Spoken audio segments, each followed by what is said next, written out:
लग्न ठरलं thanks to Marathi matrimony. लग्न म्हणजे मराठी मॅट्रिमनी, विश्वासाची 26 वर्ष, लाखो सुखी दाम्पत्य। डाउनलोड करा मराठी मॅट्रिमनी। आगामी काळामध्ये नाशिकमध्ये होणाऱ्या सिंहस्थ कुंभमेळ्याच्या निमित्तानं सध्या शहरात कोट्यवधी रुपयांची कामं सुरू आहेत। मात्र दुसरीकडे ज्या गोदावरीच्या पवित्र डोहामध्ये कुंभमेळा होणार आहे त्या गोदावरीचं चित्र मात्र अद्यापही बदलायला तयार नाही।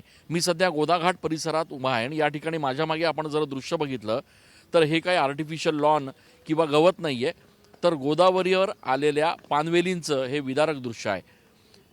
गोदावरीमध्ये सांडपाणी प्रक्रिया न करता जर सोडलं तर अशा पद्धतीचे पानवेली ज्या आहेत त्या या ठिकाणी तयार होतात, ज्या गोदावरीसाठी घातक आहेत।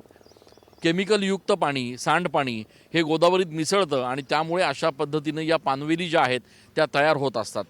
वर्षानुवर्ष या ठिकाणी या पानवेली काढण्यासाठी लाखो रुपयांचा खर्च महापालिका करते। प्रत्यक्षात मात्र या गोदावरीवरचं पानवेलींचं दृश्य हे जैसे थेच असल्याचं बघायला मिळतं आहे आणि त्यामुळे पर्यावरण प्रेमींमध्ये सुद्धा कुठेतरी नाराजी आहे। एकीकडे तुम्ही कुंभमेळ्यावर कोट्यवधी रुपयांचा खर्च करताय, मात्र ज्या गोदावरीमुळे हा कुंभमेळा होतोय, ज्या गोदावरीच्या तीर्थामध्ये स्नान करण्यासाठी साधू महंत येणार आहेत, त्या गोदावरीचंच जर असं दृश्य असेल तर मग त्या कुंभमेळ्याला अर्थ काय, असा संतप्त सवाल देखील उपस्थित होतोय। आपल्यासोबत इथले काही पर्यावरणप्रेमी आहेत, गोदाप्रेमी आहेत, काय भावना आहे नेमकी? खरं तर आपण नाशिककर भाग्यवान आहोत काही आपल्या नाशिक शहरातून अशी ऐतिहासिक आणि धार्मिक पवित्र अशी नदी जाते।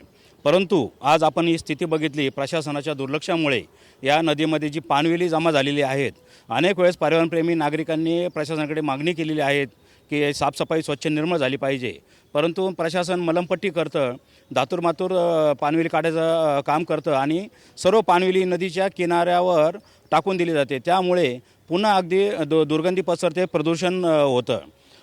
खरं तर आपण ज्या ठिकाणी उभा आहोत या ठिकाणून अवघ्या 200 ते 300 मीटर अंतरावर ऐतिहासिक पवित्र अशा रामकुंड तीर्थावर आगामी काळात कुंभमेळा भरणार आहेत।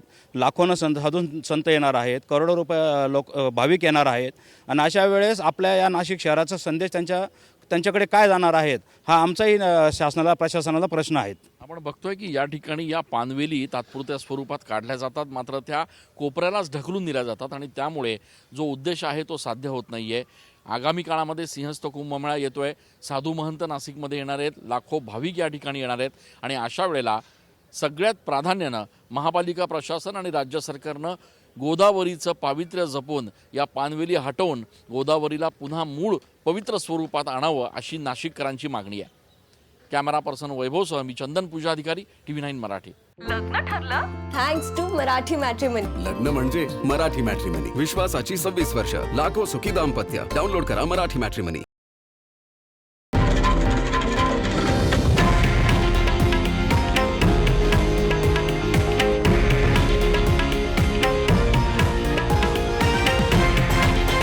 हे आहे देशातील नंबर 1 न्यूज नेटवर्क आणि आपण पाहत आहात TV9 मराठी, एकमेव।